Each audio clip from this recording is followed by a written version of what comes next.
Okay, so welcome again to the 2020 Dissertation Award. My name is Joaquin Villanueva. I am the current president of the Puerto Rican Studies Association.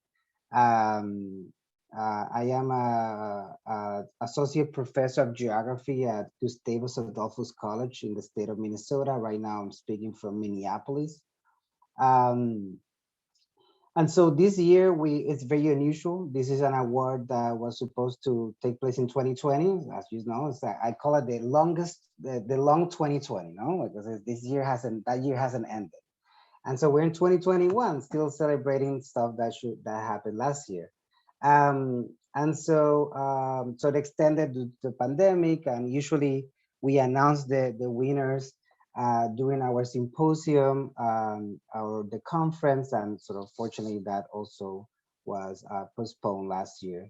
And so in lieu of that, we decided to celebrate these four scholars with an event just for them. No? So that's very unique, and we're very excited for that. For those of you who are not familiar with PRSA, I'm sure most of you are, but we are the premier organization, academic organization for Puerto Rican studies.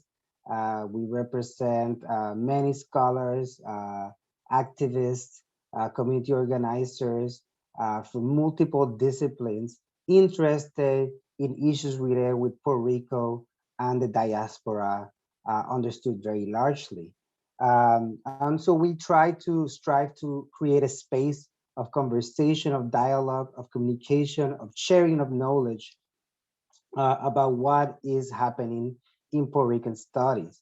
We have been working very hard. We have a new board this year that's been working really hard. We've been building a large infrastructure in social media and a website. So if anyone from the board can add in the chat some of this information, that would be great. But we'll be sharing. You can learn more about our organization in our website, ricanstudies.com. So we are like here celebrating the Virginia Sánchez-Korrol Award. And so I just wanted to very briefly mention, we have the pleasure of having Virginia Sánchez-Korrol with us. Just wanted to briefly sort of mention, for those of us who don't know, that Virginia was a historian and a professor emerita in the Department of Puerto Rican and Latino Studies at Brooklyn College. From there, Dr. Sánchez-Korrol was able to expand and institutionalize Puerto Rican studies more broadly. She was a founding member also of PRSA and a key champion of the field of Puerto Rican studies for over 4 decades. We named the Dissertation Award in her honor to celebrate her legacy, but also to bestow upon young Puerto Rican scholars, young Puerto Rican study scholars, the energy and passion that characterized Dr. Sánchez-Korrol throughout her career. So maybe this is like trying to sort of really honor that legacy of continuing that effort of extending Puerto Rican studies to new horizons. So thank you, Dr. Sánchez-Korrol, for your efforts and for being here. The Dissertation Award this year was composed of the search committee the committee was composed of 4 members, including myself, but also Dr. Lourdes Torres, Professor Vincent DePaul, Professor of Latin American and Latino Studies and Critical Ethnic Studies faculty, DePaul University, Fernando Rivera, Associate Professor, the Department of Sociology at the University of Central Florida, and Jomaira Figueroa Vasquez, Associate Professor in the Department of English at Michigan State University. And so we all sort of sat down virtually, of course, and sort of were reading the dissertations with a series of criteria in mind. So when reading, we were looking for scholarly originality, overall excellence, and compelling engagement with issues and concerns related to Puerto Rico and or the diaspora. And I'm happy to say that it was a very difficult decision for us. And I'm happy also to share with you that all four dissertations celebrated here today show those criteria, right? So just wanted to reiterate that. And so we created also to honor all four, we also wanted to have two special recognitions for the award this year, aside from the winner and the honorable mention. And I wanted to start with those special recognitions. And so we have our first um, speaker today, which is Dr. Keishla Rivera Lopez. She is. Dr. Keishla Rivera Lopez is a writer, poet, and scholar. She received a PhD in American Studies at the Graduate School, Newark at Rutgers University, where she was awarded the 2019-2020 Dean's Dissertation Fellow to finish her dissertation project titled Writing Freedom, Puerto Rican Women's Literary Conceptualizations of Motherhood and Memory Beyond Archives. She received her BA in Latino Hispanic Caribbean Studies and American Studies in 2015 from Rutgers University, New Brunswick, where she was a Ronald E. McNair Scholar. She was born and raised in Newark, New Jersey to Puerto Rican migrants and reflects on what it means to be a child of diaspora in her scholarship and writing. Currently, Dr. Rivera Lopez is an assistant professor of English and Latinx literatures and cultures at Millersville University. Her research interests include contemporary US Latinx studies and literature, Puerto Rican studies, and Caribbean diaspora studies with a focus on gender, race, configurations of the body, the maternal body, Afro-Latinidad, communal trauma, identity, coloniality, and decolonization. Um, in her free time, Keishla enjoys writing poetry, short stories, and essays from her travel and everyday experiences as a Puerto Rican woman. She also enjoys experimenting with different sazons and sofritos in the kitchen, hiking, and traveling. So with that, I want to welcome Dr. Keishla Rivera Lopez. Each participant will be, as I introduce them, they will be talking a little bit, introducing their dissertation work with us. And then after we finish that, the audience will have time to ask questions as well. So without further ado, Dr. Keishla Rivera Lopez. Thank you so much for that generous introduction, and thank you so much for hosting this event and making this possible to celebrate all of us and all the other awardees. I appreciate all of your time. So a little bit about my dissertation. My dissertation, Writing Freedom, examines how Puerto Rican women conceptualize freedom and independence while considering their body, diasporic, feminist, and independentista politics. To do so, I focus on Julia de Burgos's poetry, Dalma Llanos Figueroa's historical fiction, and Nicolas Amour's novels to trace the genealogy of women to finding freedom in their own terms and providing spaces and ideas of freedom for women, Puerto Ricans, and Latinos. I study how space, community, and genre contribute to Burgos's, Figueroa's, and Moore's definitions of freedom to complicate how body politics inform notions of liberation. By examining each author's positionality, for example, Julia de Burgos was in exile, first in Cuba, then New York City. Dalma Llanos Figueroa was born in Puerto Rico and raised in both the island and New York City. And Nicolas Amor is a product of diaspora living in New York City. I consider how body politics shape Puerto Rican women's conception of freedom and their accessibility to it. Because these women are writing freedom in their own terms, they are actively writing against a colonial empire and its ideas of patriarchy, masculinity, and colonialism, among other ideologies. However, these authors' portrayals and notions of freedom in their texts depends on their individual investments in these politics.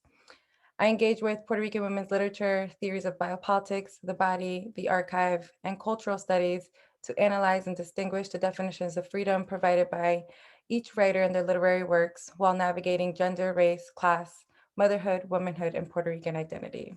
And so now I'll give a brief chapter breakdown and sort of where my concluding thoughts are, so I can wrap this up a little quickly.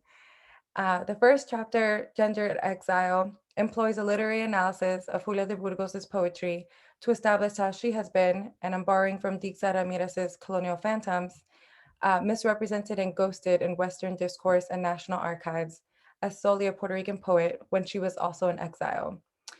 In Colonial Phantoms, Ramirez argues that Dominican cultures and resistance have been miscategorized and misrepresented in archives, discourse, and knowledge production, and describes these processes of erasure as colonial ghosting and haunting. This misrepresentation does not define Julia de Burgos as an exile, although she perceived herself as one. Part of the work of this chapter is undoing the colonial ghosting of Julia de Burgos's legacy by remembering her as she was, an exile and thus an exilic writer. Denying Burgos's exilic status is to deny her the political significance of her poetry and her life.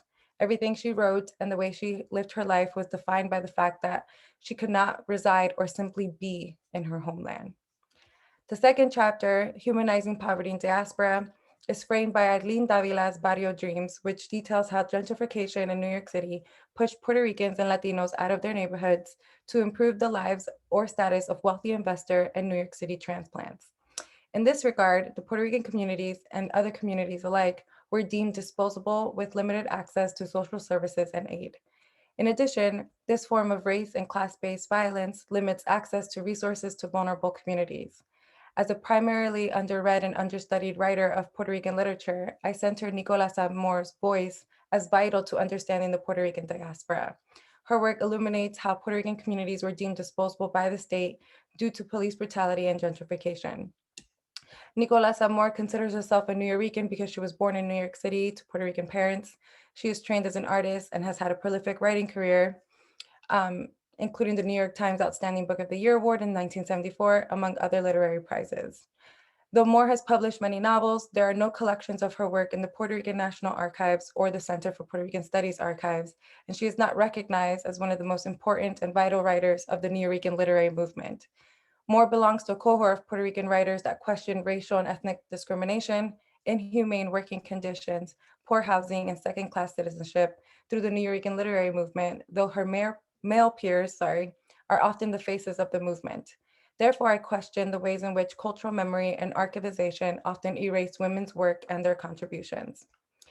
In my final chapter, Memory and Puerto Ricanhood, I combine notions of motherhood and memory to offer a possibility of freedom via Afro-Puerto Rican motherhood and alternative archives in Dalma Llanos Figueroa's historical fiction, Daughters of the Stone, published in 1990.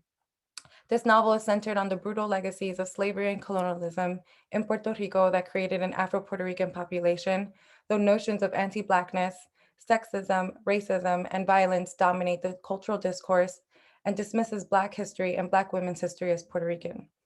Llanos Figueroa's novel is centered around the livelihoods and stories of 5 generations of Afro-Puerto Rican women and their history, a history that is generally ignored or minimized by Puerto Rican intellectuals and elites who prefer to paint the island in lighter colors. Through the general bequeathing of knowledge by women, Llanos Figueroa demonstrates that Black Puerto Rican women are keepers of knowledge akin to the history of the nation, which in turn offers a different perspective and situates Black Puerto Rican women at the center of knowledge production.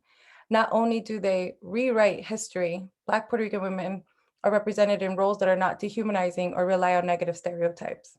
Furthermore, she debunks cultural myths about Puerto Rican motherhood, specifically a racialized motherhood, in her depictions of Fela, the first mother in the story, who was an enslaved African mother, and her descendants. And in my closing thoughts, I want to say that I conclude this dissertation project by alluding to how literary imaginations of freedom and memory projects help us understand the present struggles for national and gender liberation for Afro-Puerto Ricans. Because these women are writing freedom in their own terms, they are actively writing against this colonial empire and other ideologies. However, these authors' portrayals of notions of freedom in their text depend on their individual investments in feminist, independent, gender, and race politics. I trace how Burgos, Llanos Figueroa, and more conceptualize freedom in their literary works and utilize a women of color feminist framework to propose new ways of imagining Puerto Rican motherhood and national archives in relation to freedom that aims to change American studies, Latino studies, and Caribbean studies scholarship. Because Nicolás Amor and Dalma Llanos Figueroa's literature is widely understudied and Julieta Burgos has been misrepresented in the archives, this project analyzes their works and memories to reject these silences around their legacies. And I'm currently developing this dissertation to be my first book manuscript. So thank you again. I'm really glad to be here and thank you for listening.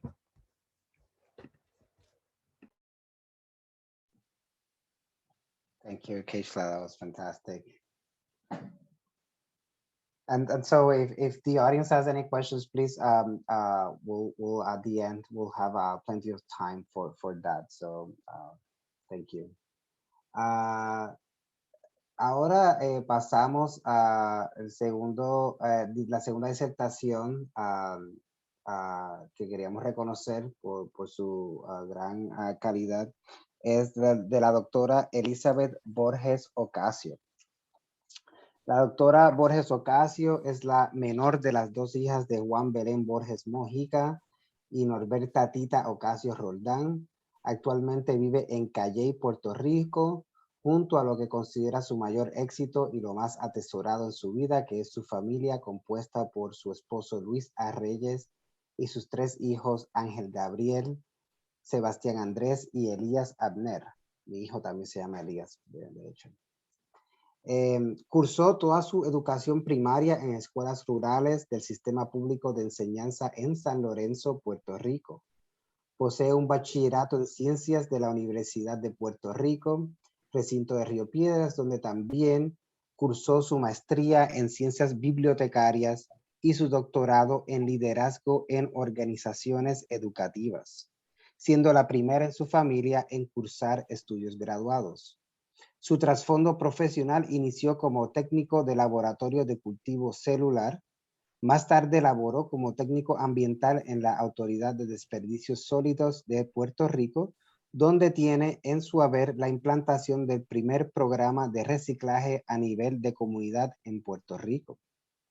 Su filosofía de trabajo se la debe a su experiencia en la industria farmacéutica, donde se busca siempre la eficiencia, efectividad y calidad. Actualmente trabaja como catedrática auxiliar en la Oficina de Programas Graduados e Investigación de la Universidad de Ciencias Naturales de la Universidad de Puerto Rico, recinto de Río Piedras. Ha laborado como bibliotecaria docente en los recintos de la Universidad de Puerto Rico en Humacao, Calley y Río Piedras. Durante el bienio 2017-2019 fue presidenta del capítulo de Puerto Rico de Reforma, the National Association to Promote Library and Information Services to Latinos and the Spanish Speaking. En septiembre de 2018, el Joint Council of Librarians of Color le otorgó el Advocacy Award en reconocimiento al activismo y compromiso demostrado en la defensa de las bibliotecas y los servicios de información de la profesión y la comunidad de usuarios. Como mujer emprendedora y para reinventarse profesionalmente, se encuentra en el proceso de establecer su propio negocio dedicado a contribuir al éxito de las personas, así como de las organizaciones a través de la aplicación del diseño instruccional e integración de tecnologías educativas emergentes para la creación de ambientes de aprendizajes y producción de productos digitales. Bueno, sin más, los dejo aquí con la doctora Elizabeth Borges Ocasio para que nos hable un poco de su disertación. Le agradezco mucho, ¿verdad?, la oportunidad de estar aquí. Un privilegio que me hayan concedido esta premiación. Voy a hablarles un poquito de lo que fue mi disertación. Voy a compartir en pantalla lo que sería la presentación. Por favor, me dejan saber si la pueden ver. ¿Sí? Sí. Perfecto. Como ven en pantalla, yo realicé un estudio sobre la productividad intelectual de los programas doctorales del recinto de Río Piedras de la Universidad de Puerto Rico. Fue un estudio exploratorio y un estudio bibliométrico, ¿no?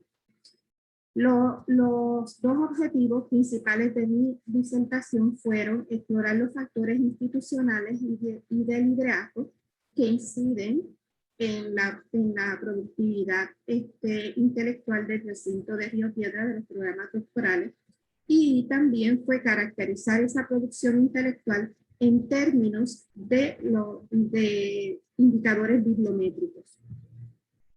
El estudio se utilizó un diseño metodológico mixto que contempló 3 fases. La primera de ellas, de carácter cuantitativo, se utilizó la técnica de encuesta a través de un cuestionario autoadministrado. La fase 2, que también fue de índole cuantitativa, para este estudio se analizaron un total de 2.060 registros bibliográficos de las obras investigativas y de carácter creativo producidas por ese profesorado durante el periodo de 2013 al 2017. Para la fase 3, que fue de tipo cualitativo, se entrevistó al docente más productivo de cada una de las facultades. Tengo que hacer aquí una anotación. En el caso de humanidades y de administración de empresas, ese docente que más produjo no estuvo disponible, así que se recurrió al segundo docente con más producción. Como pueden ver, mi disertación fue un poco extensa, así que lo que voy a hacer aquí es presentar, como tengo tan poco tiempo, ¿verdad? Voy a presentar los resultados más importantes. En general, como pueden ver ahí, los resultados obtenidos indican que el profesorado de esos programas doctorales exhiben las características individuales vinculadas a instituciones de educación superior altamente productivas. Algunas de esas características que están, en realidad, el estudio mío contempló el análisis de 26 características. En la parte de los factores individuales, algunas de esas fueron socialización, motivación, habilidades básicas y avanzadas que podían tener ese profesorado, también si trabajaban proyectos simultáneos, la autonomía que gozaban y el compromiso que tenían. Eso son algunas de las que se analizaron a nivel individual. En cuanto a los aspectos del análisis institucional, como pueden ver ahí, el análisis de las variables institucionales indicó que estos programas adolecen de muchas de las características institucionales que predominan en universidades altamente productivas. De esa manera, las cualidades excepcionales de su profesorado se ven entorpecidas por ese entorno estructural y funcional que le pone límites a esa productividad intelectual. Dentro de esas características institucionales se analizaron lo que fue, por ejemplo, los procesos de reclutamiento y selección del profesorado. Si el departamento tenía metas coordinadas y claras, el énfasis que le daba el departamento a la investigación, la cultura organizacional, positivo que pudiese predominar en esos ambientes, la mentoría, que es un factor bien importante, sobre todo para los profesores que recién se integran.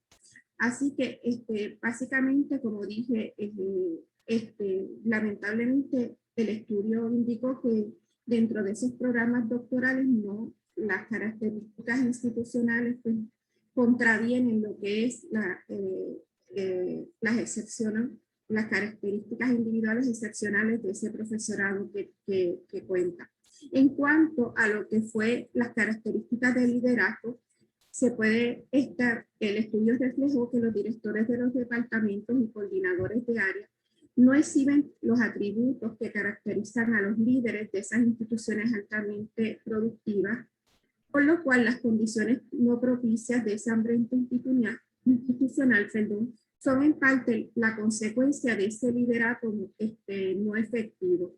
El perfil de los directores se caracteriza porque no son investigadores altamente calificados, capaces de servir como mentores y modelos a seguir por el profesorado de esos programas doctorales.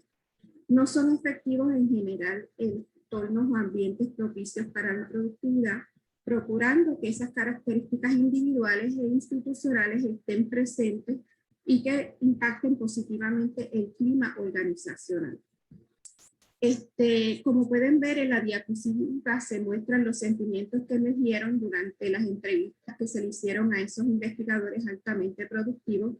Como pueden ver, notar ahí, la frustración fue el sentimiento mayor expresado. Lo que es triste, ¿verdad? Porque son, por ejemplo, una de las personas entrevistadas es considerado a nivel institucional como uno de los investigadores más prolíficos en su campo, y él está sumamente frustrado, ¿verdad? Es una frustración alta. El análisis bibliométrico que se desprende, los resultados que se desprenden, como pueden ver ahí, el mejor año productivo fue el 2014, y el que menos se produjo fue el 2017, posiblemente, porque durante ese año vino el huracán María y también se dio lo que sería una huelga estudiantil que duró varios meses. Los documentos publicados en revistas académicas ocuparon la posición principal en cuanto a la publicación, seguidos de las presentaciones orales y las contribuciones a libros. El único profesorado que evidenció un nivel de producción sumamente alto fue el de ciencias naturales. Como ven en pantalla, los demás produjeron menos de 2 artículos en ese periodo. Administración de empresas y ciencias naturales se destacaron por la producción, la publicación en documentos en revistas académicas. Sin embargo, ciencias sociales y educación se destacaron más por las presentaciones orales, talleres y la presentación de carteles. El profesorado de humanidades también se destacó en lo que sería la publicación de documentos de revistas académicas y libros. La tabla que se encuentra en la parte superior muestra los promedios en cuanto a número de páginas, autores, referencias, citaciones en Google Scholar. Como pueden ver, las reseñas fue el tipo de documento más publicado por humanidades dentro de las revistas académicas, mientras que la investigación prevaleció en administración de empresas y educación. El profesorado de ciencias naturales y educación prefieren publicar en español y el resto prefirió utilizar el inglés. Y el 53.90% de los documentos fueron publicados en revistas del cuartil 1, lo que significa que su visibilidad fue significativamente alta. Al momento de publicar, el profesorado de humanidades prefiere hacerlo de manera solita, sin colaboración, a diferencia de administración de empresas, ciencias naturales y ciencias sociales. En cuanto a la tipología metodológica, el profesorado de ciencias naturales y administración de empresas se inclinan por el diseño cuantitativo, mientras que las facultades de educación, ¿verdad? se inclina por el cualitativo. En su mayoría, el profesorado asumió una responsabilidad de coautoría, y la tendencia de este profesorado fue a colaborar con otros colegas a nivel internacional. Una de las razones para ello es que, dos de las razones para ello son, por ejemplo, le permiten, le abren puertas, porque algunos consideran, por ejemplo, movilidad académica. Y en segundo lugar es para paliar la falta de recursos con los que cuentan dentro del recinto, y así entonces poder llevar a cabo sus investigaciones. Las implicaciones que trajo el estudio son las siguientes. Por ejemplo, el profesorado dejó saber que requiere más apoyo económico para viajar y asistir a conferencias, para publicar, También requieren asistentes de investigación porque de ellos entonces pueden tener proyectos simultáneos y por tanto generar más fondos externos. Igualmente necesita que se le provea oportunidades de capacitación, nuevas estrategias y herramientas y métodos de enseñanza. Estos profesorados en su mayoría están muy al tanto de todo lo que tiene que ver con la investigación, pero no sin embargo con lo que tiene que ver con la pedagogía, con la educación. También demanda de espacios y oportunidades para socializar dentro de recinto. Cabe destacar que ellos tenían lo que sería un centro de facultad, pero hace años que ese centro fue clausurado. Entonces ellos demandan ese espacio para poder socializar entre ellos. Aunque eso no sea investigación, pero posiblemente la falta de colaboración que hay o la poca colaboración que se dio a nivel intrarrecinto se debe quizás a esa falta de espacios para poder socializar. También necesita que se les recompense. Un dato interesante es que este profesorado entiende que la Universidad de Puerto Rico está pasando por un momento de crisis económica, ¿verdad? Para aquellos de ustedes que no lo saben, la Universidad de Puerto Rico es la institución universitaria pública del país, por lo tanto depende en gran medida de los fondos provenientes del gobierno. Así que durante los últimos años su presupuesto ha ido mermando. Así que esa crisis económica que se refleja en el país también se ve reflejada dentro de la universidad. Y este profesorado entiende que esa crisis por la que está pasando la universidad, pero sin embargo ellos entienden que se le podría recompensar de formas que no ameritan algún estipendio o algún desembolso de dinero, tales como por ejemplo que su obra sea publicada, que se dé a conocer en los medios publicitarios, ¿no? Todos los logros que ellos hacen. Así que ese fue uno de los hallazgos que sobresalió del estudio. También se necesita hacer que los procesos sean más efectivos. La burocracia arropa los procesos universitarios y hace bien difícil, según ellos, el proceso de investigar. En todo lo que tiene que ver con los procesos administrativos, el proceso de patentar también. Así que esa fue una de los hallazgos también que surgió del estudio.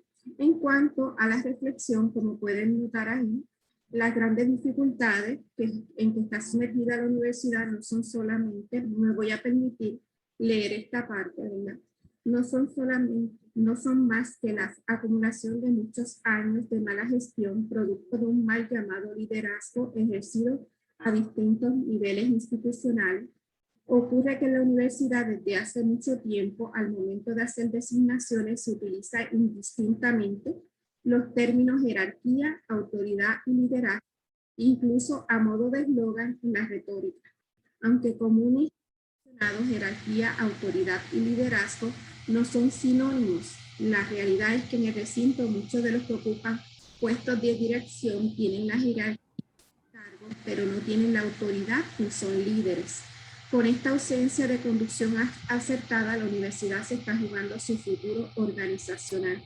Entonces se precisa restituir la legitimidad de ese líder académico y recuperar la confianza del ejercicio de liderazgo, para que haya una verdadera transformación en la gestión investigativa y no una reforma de maquillaje.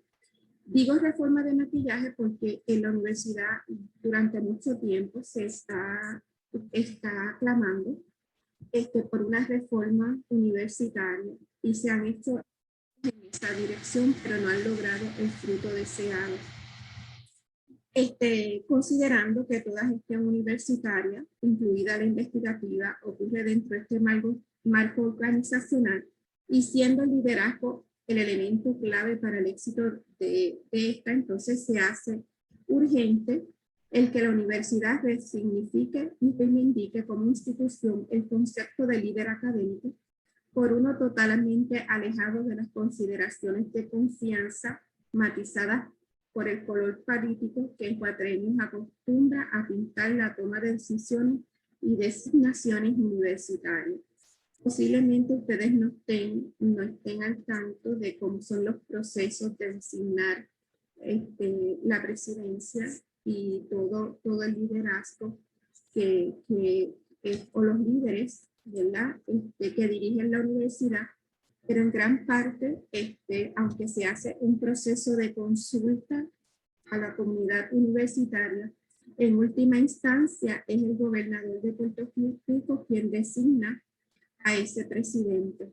Y por tanto, el presidente entonces asume, ¿cómo se dice?, de los rectores, y ahí en cascada siguen todo el demás liderato. Y una de las preocupaciones grandes es que muchas veces, por no decirles casi siempre, ¿verdad?, esas designaciones se hacen por matices políticos y no por matices académicos. Esta sería mi investigación. ¿Alguna pregunta o duda?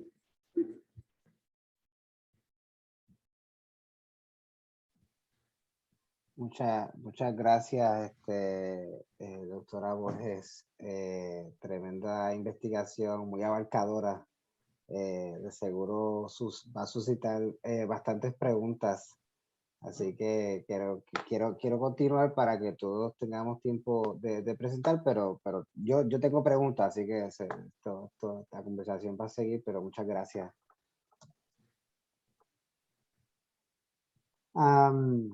Okay, so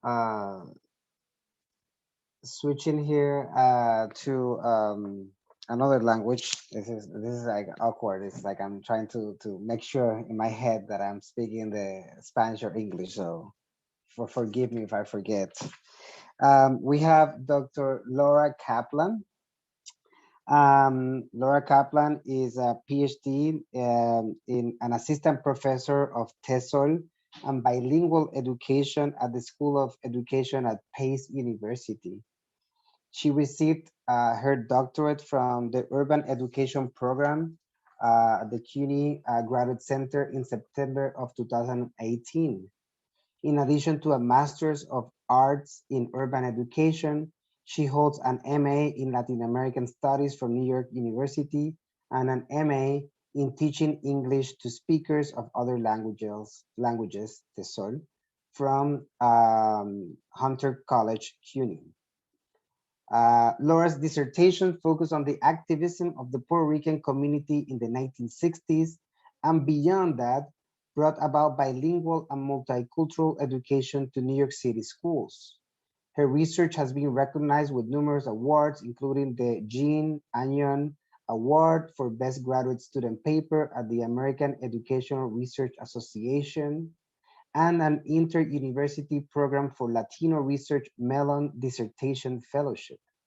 Her next research project will focus on the contributions to the Latinx community in New York of the renowned Puerto Rican social worker and community activist, Yolanda Sanchez. So without further ado, I welcome Dr. Laura Kaplan, who will be speaking about her dissertation. Thank you, Joaquin, and thank you, everyone. It's a real honor to be here today, especially to receive an award named after a scholar whom I admire so much, Virginia Sánchez-Korrol. So it's a real honor. And I would like to share my screen. Oh boy. Let me see if I can find my presentation and share the screen. Okay, here it is.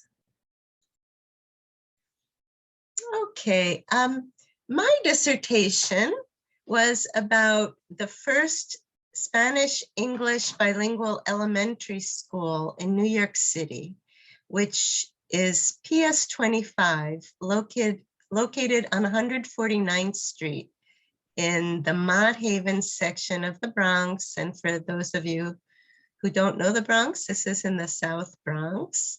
And to give you an idea of how I became interested in this topic, I started out my career as a bilingual teacher myself at an elementary school, and then went on to get my master's in TESOL and became an ESL teacher for many years.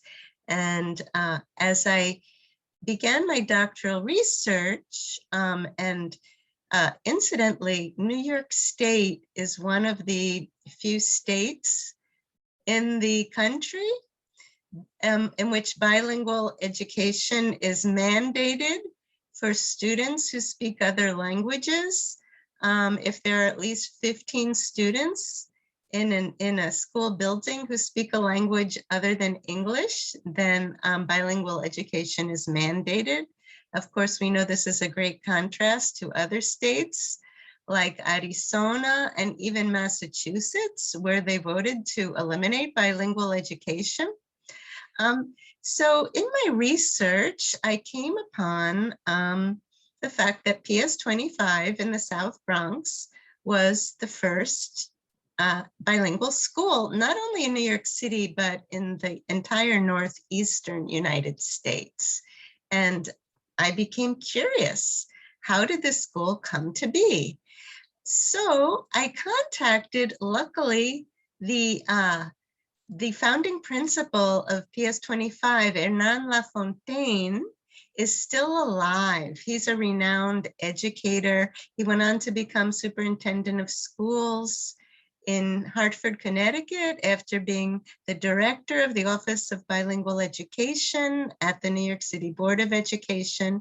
And he was the founding principal of PS 25. So I contacted Hernan and I asked him, so how did the school start? How did it come to be? And his answer was, I don't know. He said, all I know is that one day I received a call from Evelina Antonetti. And for those of you who don't know Evelina Antonetti, she was the founder of United Bronx Parents, a grassroots organization in the South Bronx, founded in the South Bronx in 1965, with the purpose of organizing the parents in the community to advocate for better schools for their children. And bilingual education was one of those goals. And she was such an activist ahead of her time. She engaged in, and let me show you, next slide is the school building. And this is the school building in which PS 25 is still located. It was built in 1897. And in 1967, because it was so old, it was slated for demolition. And the school that was in there was slated to move to a new building in the neighborhood. And Evelina Antonetti and her fellow mothers, who were in their majority Puerto Rican women, took the opportunity to hold sit-ins at the building, demand that it not be demolished, and that instead it be turned into the first bilingual school. And that's what happened. She used her clout. And here, for those of you who don't know her, here is a picture of Evelina with, here she happens to be with Lolita Lebron in the South Bronx, and I put them together because this was really a decolonial project. It was reclaiming their language, Spanish as a first-class language. In fact, when the school was founded, the New York State legislature had to change the legislation in New York State that said that education could be conducted in languages other than English, because until that point, it was education had to be administered in English only. And here we come to two of the founding principals of the school. This is Hernan Lafontaine on the left, and on the right is Luis Cartagena, the second principal of PS 25. He is from, whereas Hernan was born in New York City to Puerto Rican parents, Luis Cartagena was actually born in Cayey, Puerto Rico, and migrated to, unfortunately, after divorce, decided to come to New York City and start a new life. He was actually recruited by Hernan, who was looking for bilingual teachers. Previously, he had been an ESL teacher at La Universidad de Puerto Rico, teaching English to Puerto Rican students. These were two very charismatic, visionary individuals who helped the success of the school. Also important, very important, was the founding assistant principal, whom you see here, Muriel Pagan. She was extraordinarily committed. All of the founding administrators and teachers were extremely devoted to the mission and vision of the school to create a model of bilingual education for the community in Mott Haven, which in its majority at the time, 1968, was Puerto Rican, although there were students from other Latin American countries, as well as African American students. And even I heard there was an Asian student at the school and a few white students of different nationalities.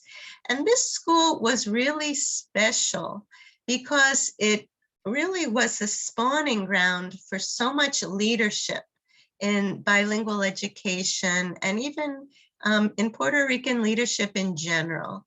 So to your left, many of you may have heard of Sonia Nieto, who's a great educator, very well known for her writings and she's a big proponent of multicultural education. She was a founding teacher at the school. And even she said that it was really, she owes it to PS 25 and the leadership of Hernan Lafontaine that really set her on her course as a leader. From PS 25, she went to teach at the Department of Puerto Rican Studies at Brooklyn College. And I also, I forgot to mention at the beginning, so this dissertation really was, it was a labor of love, but it was based on oral histories, which I conducted with many, many people, including Hernan Lafontaine, including Luis Cartagena, including Sonia Nieto, and including Jose Serrano. And Jose Serrano, it is not well known, got his start at PS 25 because he was involved, he worked as a paraprofessional there, and he was also the director of a theater called the South Bronx Community Action Theater that was located at PS 25. And he said to me, I have to be honest, had it not been for the program, no one would have known me. And it was from there that he was able to launch his first political campaign to become an assemblyman for the South Bronx in the New York State Assembly. So I'm just giving you a few highlights here. Many other leaders had their start at PS 25, including Migdalia Romero, who is also an educational leader who became the chair of the Curriculum and Teaching Department at Hunter College. Herminio Vargas, who also went on to work with Sonia Nieto at the Department of Puerto Rican Studies at Brooklyn College. So this is just an overview of the school, but I wanted to give you some of the main takeaways of my dissertation and of my research. And the first is that PS 25 was really a product of the civil rights movement, and specifically the Latino civil rights movement in New York City. And also, it was also a product because it came about through a lot of community activism. Another takeaway is that it was a product, and a few people know this, and I didn't know it until I began my research. It is also a product of President Lyndon Johnson's war on poverty, because as part of his war on poverty, the Bilingual Education Act was passed in January 1968. And for the first time, the federal government of the United States actually gave money to promote bilingual education programs. And PS 25 was one of the schools that took advantage of this newly available money from the federal government that came through the war on poverty. Of course, another takeaway was the tremendous grassroots act, that nothing is conceded, nothing without a struggle. And that was true here. It was only thanks to the immense determination and grassroots organization of Evelyn Antonetti and her organization, United Bronx Parents, that did the grassroots sit-ins and protests at community board meetings and at Board of Ed meetings that got this school off the ground. Another takeaway, a third takeaway, is that in the original bilingual education model pioneered at this school, and Hernan Lafontaine and Muriel Pagan originated this first model of bilingual education, which I won't go into here. It was actually rather complex, but it was what we call a developmental model of bilingual education. In other words, bilingual education went from kindergarten through 6th grade. The school started as a K through 6th grade school. And the idea was for students to become bilingual and biliterate in Spanish as well as English by the time they graduated. And their vision was for Spanish dominant students to become bilingual and biliterate in Spanish and English, and also for English dominant students from the neighborhood, from the community, who included African American students and also Puerto Rican students who had lost Spanish as a mother tongue, to help them reclaim that bilingualism through the school. And this is what we call an additive or developmental bilingual model. And one of the sad things I learned was that this original model of bilingual education was, how shall I say, suffered a setback with the Aspira consent decree, which made transitional bilingual education the legal model in New York State. And what is transitional bilingual education?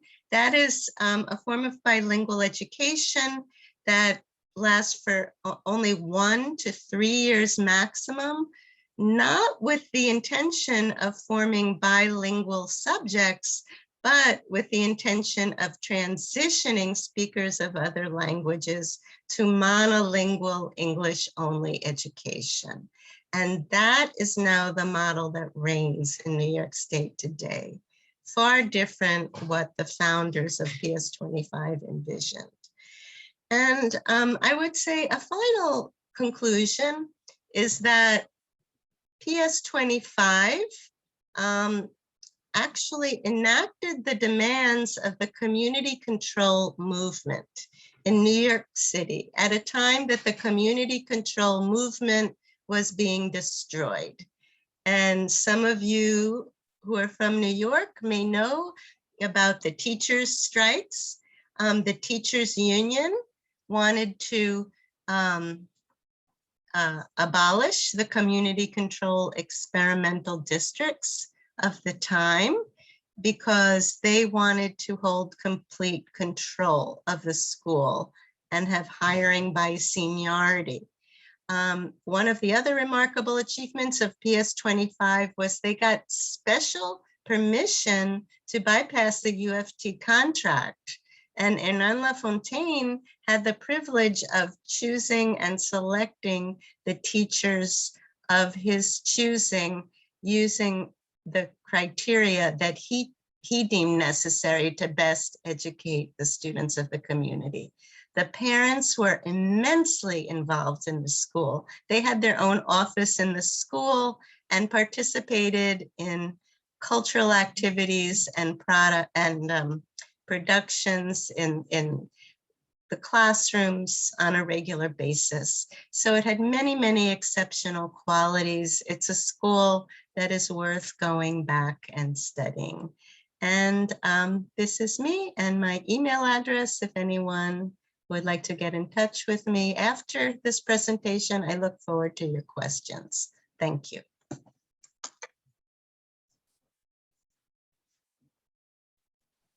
Thank you, Dr. Kaplan. That was a fantastic and excellent history there. I just wanted to sorry, I failed to mention at the beginning that Dr. Laura Kaplan's dissertation was given an honorable mention for the Virginia Sánchez-Korrol Dissertation Award. Dr. Kaplan, if you can stop sharing, that would be great. So thank you. And so last but not least, I want to present to you all the winner of the 2020 PRSA Dissertation Award, Dr. Julie Torres, who is here with us. Dr. Julie Torres is an assistant professor of women's and ethnic studies at the University of Colorado in Colorado Springs. She is a cultural anthropologist whose research focuses on issues related to Latinx studies, diaspora, social activism, transnationalism, and gender. Dr. Torres is currently working on a book manuscript which ethnographically examines Puerto Rican women's activism in Orlando, Florida, in light of contemporary crisis. She has published in academic venues such as Anthropology News and Central Journal for the Center for Puerto Rican Studies. She is also a contributing co-editor of the Association of Latino and Latina Anthropologists section of Anthropology News. Without further ado, I'll leave you with the winner of the 2020 PRSA Dissertation Award, Dr. Julie Torres. Thank you, Joaquin, for that introduction. And thank you to the award committee for selecting my work. I am especially honored to receive an award named after the great Virginia Sánchez-Korrol, whose work was certainly inspirational to me as I was first introduced to the field of Puerto Rican studies many years ago as a young scholar from the South Bronx. My dissertation chair and mentor, Alejandro Lugo, is also here, and I do want to thank him for his guidance, knowledge, and support throughout my graduate training at the University of Illinois at Urbana-Champaign. And I also, Arlene Torres, who is also on my committee, is here. I kind of feel like I'm at my dissertation defense, but less pressure. So I am happy to share this space with such amazing scholars, and I really look forward to learning more about everyone's work. I'm going to tell you a little bit about my dissertation, In Times of Crisis, Puerto Rican Activism, Gender, and Belonging in Orlando. And I want to take you on a brief virtual journey back to the field with me. I began my fieldwork in Orlando, Florida back in 2016. It was an election year, and like every election year, the public fascination with the Latino vote was palpable. It was a period marked by more than a $73 billion debt in Puerto Rico and crippling austerity measures. It was also the year a gunman opened fire at Pulse, a gay nightclub that I had frequently passed on my way home, altering the atmosphere of the city. And the following year, in 2017, Hurricane Maria swept through the Caribbean. Its surges fell to cross borders. A debt crisis, a natural disaster, a crisis of migration. Puerto Rico, and by extension, Orlando, had become part of a world geography of crisis.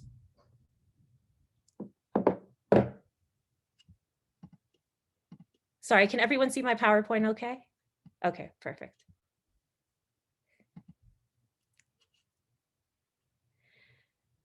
Even today, the discourse of crisis is pervasive. It evokes fears, anxieties, anger, and insecurity. But what exactly does it mean to be in crisis? Inspired by theoretical works on crisis and drawing on anthropological methods such as participant observation and interviews, as well as ethnographic photographs, I explore the questions: what does the concept of crisis obscure, and what knowledges does it make visible? And how do Puerto Ricans living in Central Florida respond to these so-called crises in their own lives and communities? And I center the narratives and activism of Puerto Rican women in particular, situating my work within a genealogy of Latina and Black feminisms.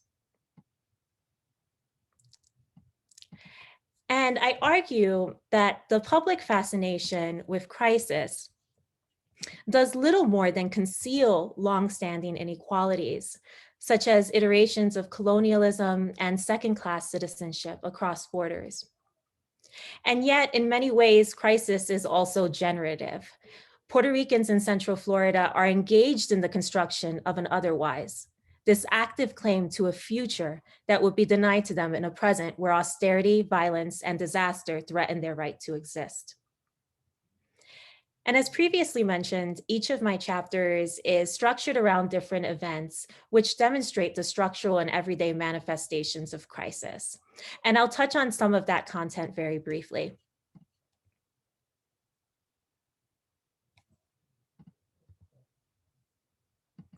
For instance, the chapter, La Mujer Abusada, the discourse of abuse and the fractals of austerity, deals with the fiscal crisis in Puerto Rico, and in particular with the passing of Promesa.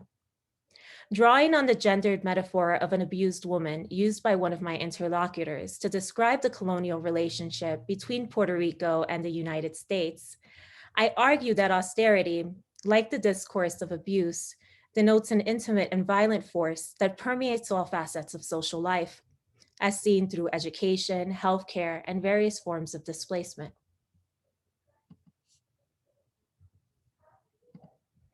My chapter, Politics in Rice and Beans, Puerto Rican Women's Electoral and Participatory Politics, continues to explore the everydayness of crisis through women's struggles for political representation, which are deeply intertwined with their communities. And in this chapter, I also explore the contested contours of Latinidad.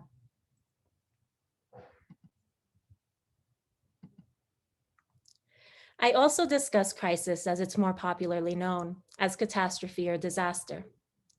The chapter, Somos Orlando, Sexuality, Gender, and the Language of Crisis, addresses the topic of mass shootings, which have become all too commonplace today. And it's really about silences and refusals, about the unwillingness of Puerto Ricans, and one group of Puerto Rican women in particular, to be erased from the narrative following the shooting at Pulse nightclub.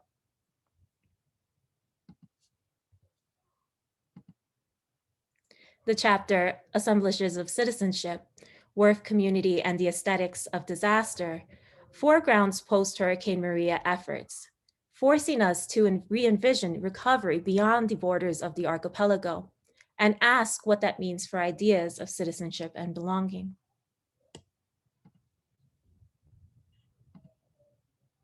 And finally, my epilogue, A Hot Summer's Day, revisits questions of crisis, diaspora, and activism, given more recent events like the Riqui Renuncia movement.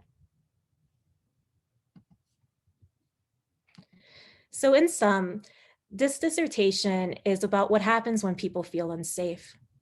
when austerity has led to forced displacement and economic and emotional insecurity, when physical and metaphorical homes are destroyed by violence and disaster, and when people must contend with threats to power and representation at all levels of politics. Ultimately, it's about a claim to a future that includes us. Thank you.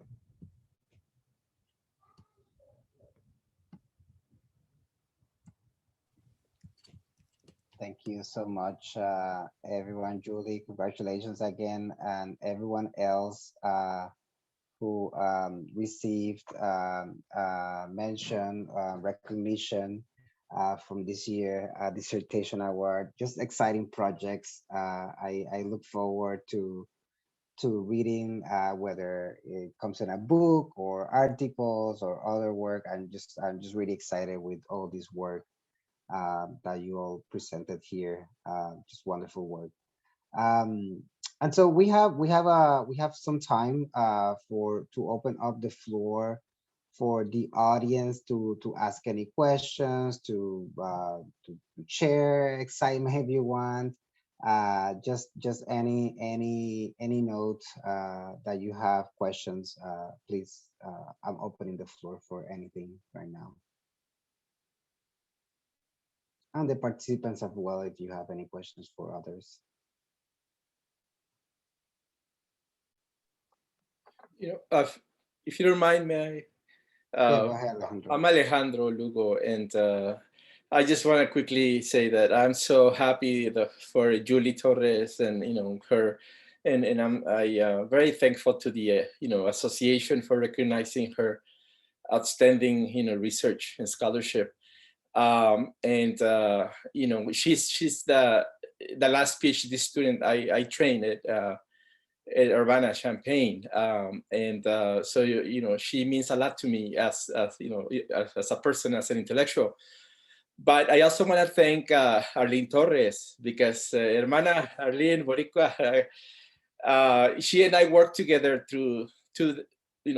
for more than almost 2 decades on recruiting students to the anthropology department, so a lot of Mexican Chicano students came to work with me, Mexicano, Chicano, you name it, but also Puerto Rican students came to work with me, but also with Arlene. And Arlene and I talk about, I think, institutional support.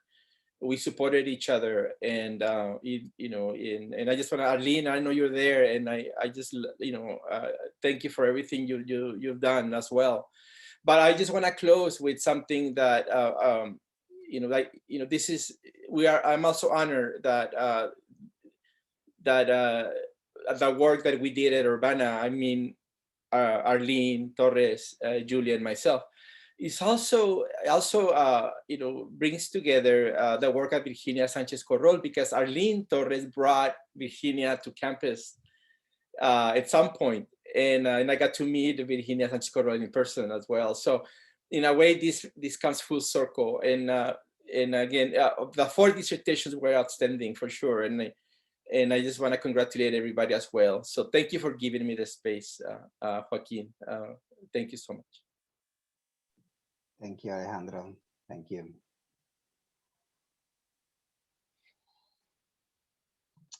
Anyone else would like to ask questions to anyone or comments?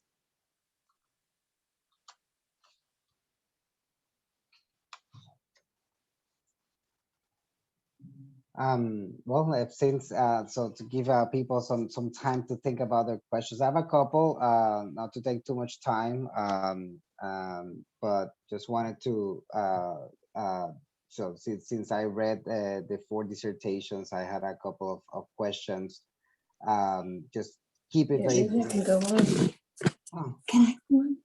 Can I ask a question? I don't want to ask a question. go for it. I just want to tell all of you that I'm here with tears in my eyes.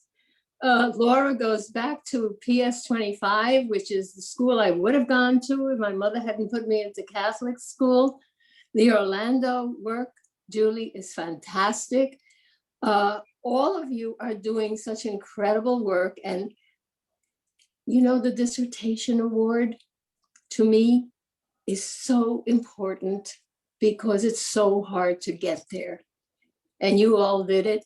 And your mentors are delighted with your work. And I am just over the moon.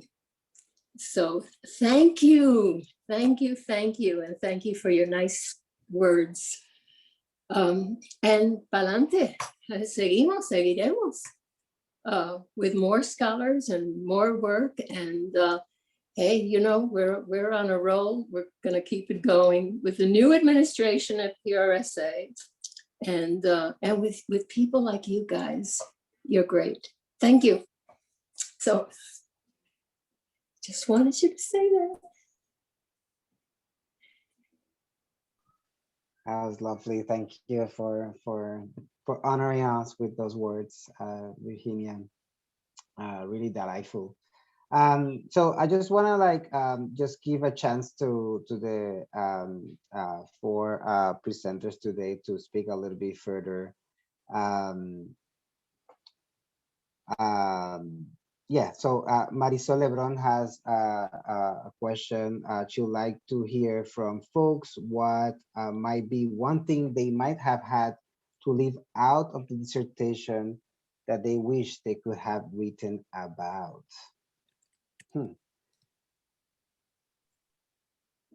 Laura, yes.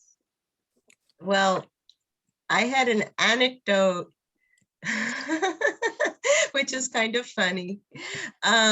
This is just an anecdote. It doesn't change my dissertation in any way. But Luis Cartagena, the second principal of PS25, before becoming principal, when he first came to New York City, he worked as a male model. He was just extremely handsome. And this was a little off-color story, but he was extreme. I mean, he was extremely charismatic and extremely handsome.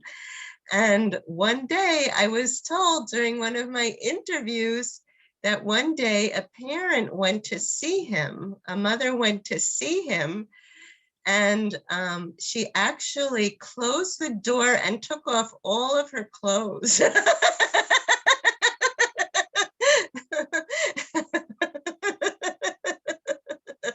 And I guess he actually got very scared. He became very scared, and he called the community school board. He didn't know what to do, and they rushed in and saved him. That was an anecdote that was left out of my dissertation, but I'll never forget it. I'll never forget that story. So my story isn't quite as exciting, but there was a group of Puerto Rican artists that I met while I was in Orlando who did an exhibit and were from different parts of the diaspora, now located in Central Florida. So I interviewed many of them and you know, collected some photos of their work, and I incorporate some of the photos of some art pieces. And but that's something I really would have liked to incorporate and do more analysis on. So that will probably become an article, and so that I can have some time to kind of like explore more of the aesthetic and artistic elements that connect with many of the themes that relate to my dissertation.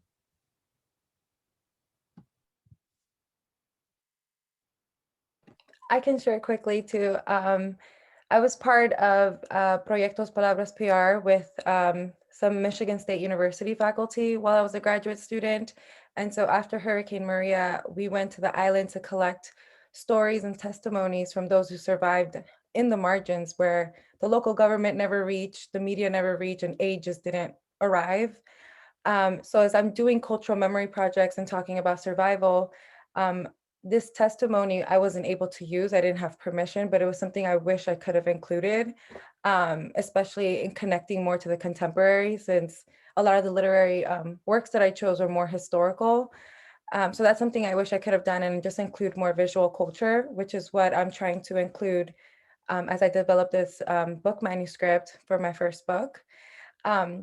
This is a little bit funny, but I wanted to fit in Bad Bunny somehow, and all of my advisors were against it. They're like, this doesn't fit. So eventually, maybe that's a different article or something else that I could do, but that's my little funny sort of thing.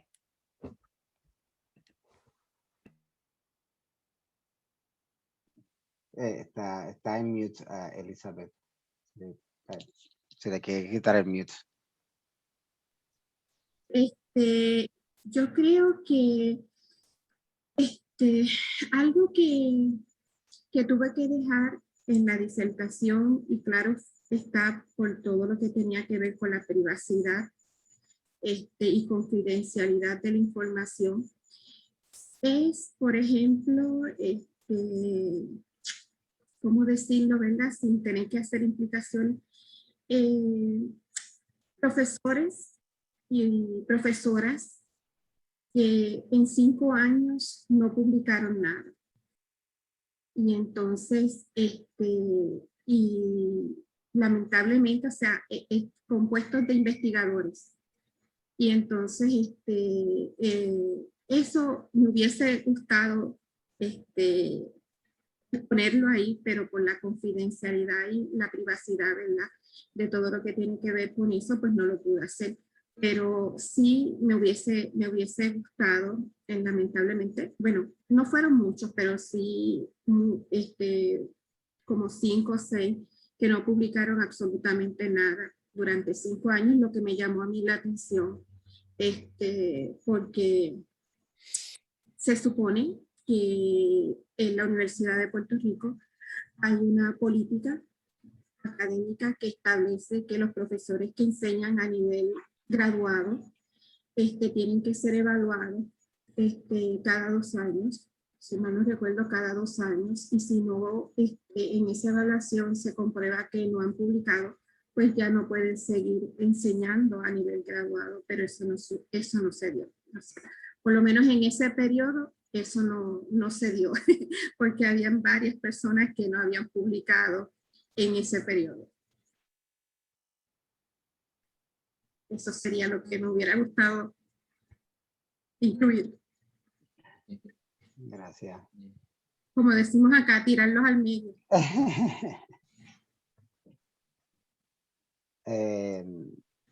Thank you. Gracias. Bueno, Arlene, yes. Sí, por favor.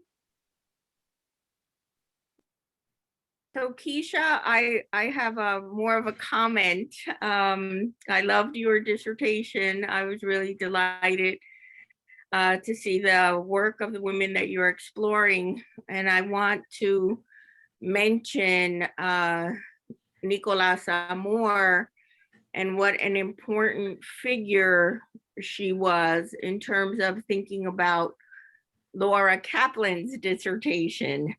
Because when I was a young kid at the tender age of 8, I was living in Newark, New Jersey, and I had just come from Puerto Rico after having spent a year there, and an African-American teacher introduced me to the work of Nicolás Amor to help me think through my world in both English and Spanish.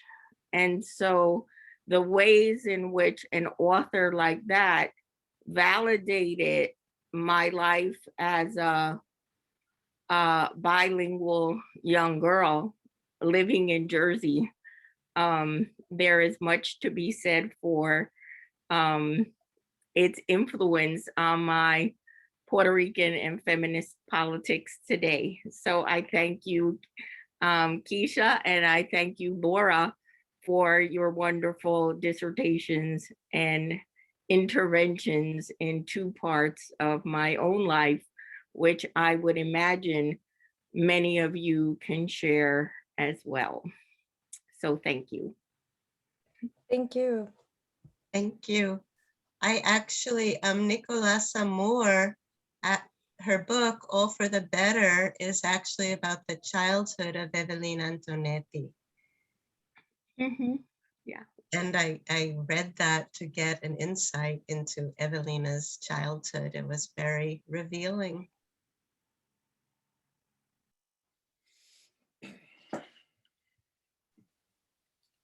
You know, may I make a Alejandro. comment? I also have the dissertation by Elizabeth Borges, Ocasio. En español los dos son como, ¿verdad? Fue muy impactante para mí porque Arlene y yo, regreso a Arlene porque, y aunque ya estuvo en Nueva York, bregamos mucho con la institución. El programa doctoral, cuando llegamos ahí, Arlene estaba ya en Urbana, sacó su doctorado ahí, Arlene, ¿verdad? Pero yo llego cuando terminamos, los dos terminamos en 95. Y el departamento era muy blanco y era muy internacional. No había facultad de color. Creo que nomás los dos éramos en ese momento. Y hablando del programa doctoral, de cómo lo íbamos a mantener, cómo íbamos a reclutar estudiantes y cómo íbamos a mejorar nuestra situación como assistant professors también. El caso es de que gracias, Elizabeth, por el trabajo que se hizo sobre la Universidad de Puerto Rico en Río Piedras, porque aplica muchísimo a otras instituciones, claramente.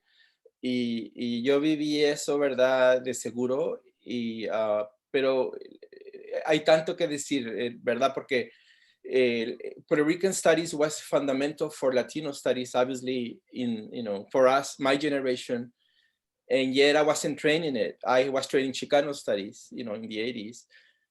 So in order to transform the academy, I think Aline and I talked about this, we needed to support the new generation of graduate students and undergrads too. And I think that produced an archive of sorts. So Keisha, I think the work on our archivization is so critical, to also apply it in so many other arenas.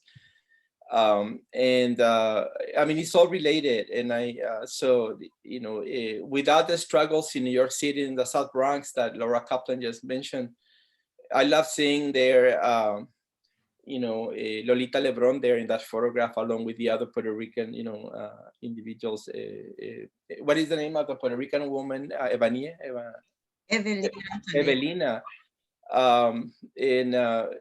So, I really see that these 4 dissertations, and of course, Julie Torres's powerful work on the women on the streets in Orlando, and demanding change and so forth.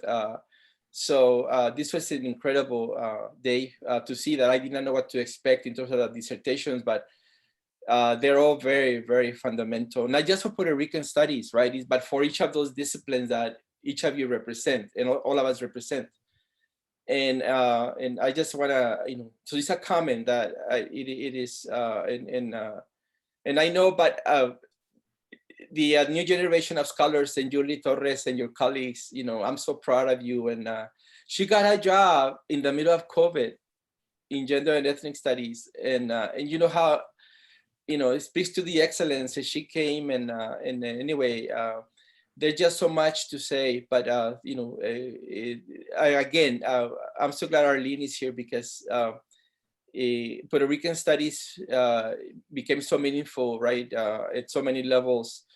And one last thing I'll say, is that I told Julie that the work of Juan Flores on borders, because I'm a border scholar, right? I write about borders. I said, we need to bring together those things. And she did in her own way, Julie, in her own work, to bring together the border theory and border analysis to Puerto Rican studies and beyond.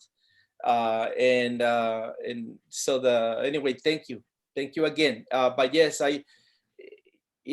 as an academic, Elizabeth Borges Ocasio's work is just so fundamental. We need more of that kind of work, Elizabeth. So please continue, with our project. Thank you.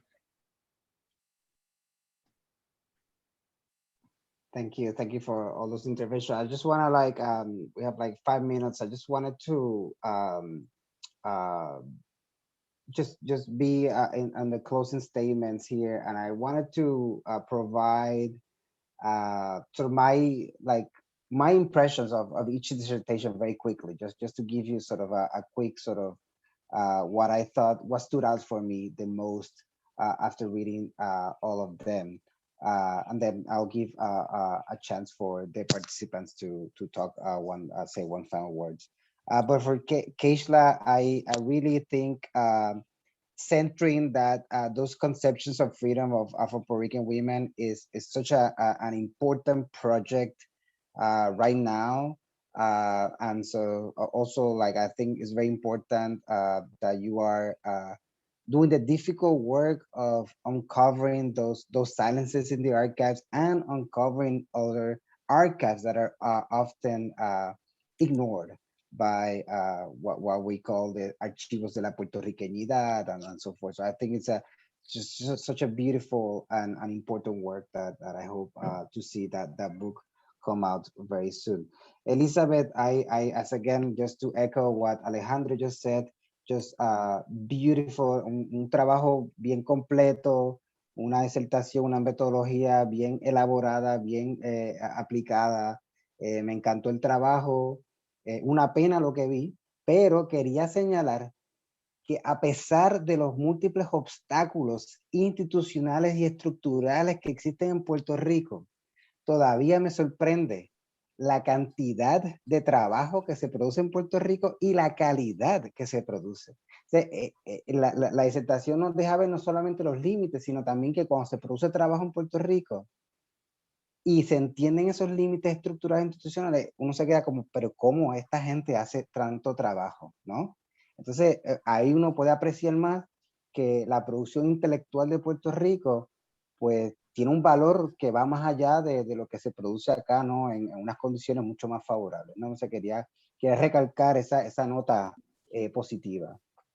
And Laura Kaplan, I really loved like how, so my kids are in bilingual school, so it was really great to read sort of the origins of, I know they're in Minneapolis, but nevertheless sort of hear the origins of how that emerged. And it's really captivating to see the community struggles. Now that you said, like nothing's given, no, these are gained. And so something that I think is really important that I really enjoy about your work was that this story about the educational struggles in the community educational struggles in the 60s and 70s have centered precisely to come around to PRSA, to struggles at the college level, no? And sort of Puerto Rican studies and area studies and ethnic studies is a result of that. But what you force us is to look at also other levels of education and look at those community levels, because everything starts there, you know, K through 6, you know, K through 12. And I think it's such an important sort of perspective that to consider, that I really loved in that work as well. And finally, Julie's, I really loved the entirety of your ethnographic work. She did, Julie's ethnography is a brilliant ethnographer. You can see it capturing many areas of Orlando, like multiple perspectives, really taking gender, race, sexuality, like all these really complex sort of dynamics and power relations into consideration. It's hard for folks who haven't read it, but the way she brings and questions that concept of crisis is brilliant. Like, I mean, like that will be one of the main sort of, we will be drawing on Julie Torres' work on crisis for years to come. It's just brilliant where that the complexity of that term, no? And I think the embodiment of that term in that Orlando diaspora is just great. So I think I want to read that work on crisis, because I think it's gonna do a lot of really good work for us to problematize the futures to come. So just wanted to provide that. It's just fantastic work. I think I get goosebumps just to like think about your work. It's just fantastic, and just to say that PRSA is in good hands. We'll be doing great for many years to come. But in closing, just wanted to, if Julie, Elizabeth, Keishla, or Laura want to say anything else on closing, you're welcome. Yeah, just want to say thank you. And I'm going to tear up because it's like, especially after, so much labor in producing this work. And, it's going to continue because this will be my first book. And that's kind of the hope right now. But I just want to reiterate, thank you to all the scholars for sharing their brilliant work. And I'm really excited to read what you produce out of this work. And again, just thank you to, all my mentors and my family. And I am super excited to continue involvement with PRSA and see what the future holds. So thank you, everyone. I would just like to say it's just thrilling. It's just a thrilling honor. And thank you so much for recognizing my work, which I worked for 7 years on my dissertation, conducting oral histories and doing archival research. It was a real labor of love. And I just want to comment that it's just so interesting. We're all coming from different fields, and Julie is an anthropologist, and Keishla is in literature. Elizabeth is library science, and we're all bringing different perspectives. And I think it's also very interesting to note that we're all women this year being acknowledged for the Virginia Sánchez-Korrol Award. So I think that's appropriate. Thank you. I just want to share my sincerest gratitude as well to be honored by the PRSA in this way for my work. As a Puerto Rican, I have this attachment to the island, to my culture, my people, and to I consider PRSA my home discipline, though I do literature, cultural studies, American studies, etc. So to receive this honor here in this home is so special for me. Thank you to all the others who won and shared. I do think PRSA is in a good place, and I'm so excited to read everybody's work and to continue developing this project for my first book. And thank you all for being here, listening to us, and sharing your beautiful comments. Yeah, have a great night. También me uno a las palabras de nuestras compañeras que también fueron, cuyo trabajo se presentaron aquí. Agradecida de que me hayas reconocido, un trabajo que pasó por huracán, huelga.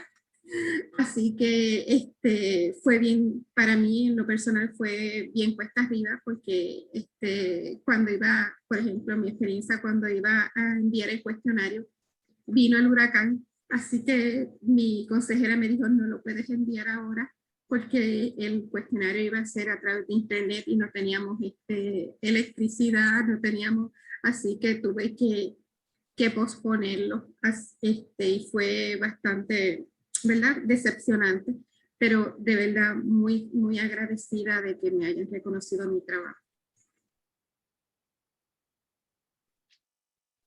Un fuerte aplauso a todas y todes. And as Laura said, yes, all of you are women here recognized.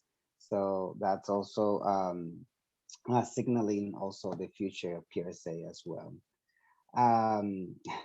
So without taking more your time, just want to congratulate one final time the winners of this year's 2020 Dissertation Award.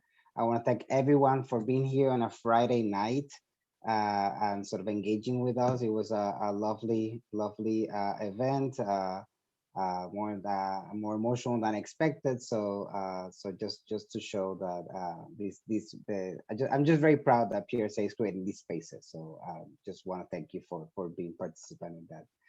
So thank you, everyone. Wish you a good night, and hopefully I can see you again in the near future, in future PRSA events. Thank you. Thank you. Buenas noches. Buenas noches.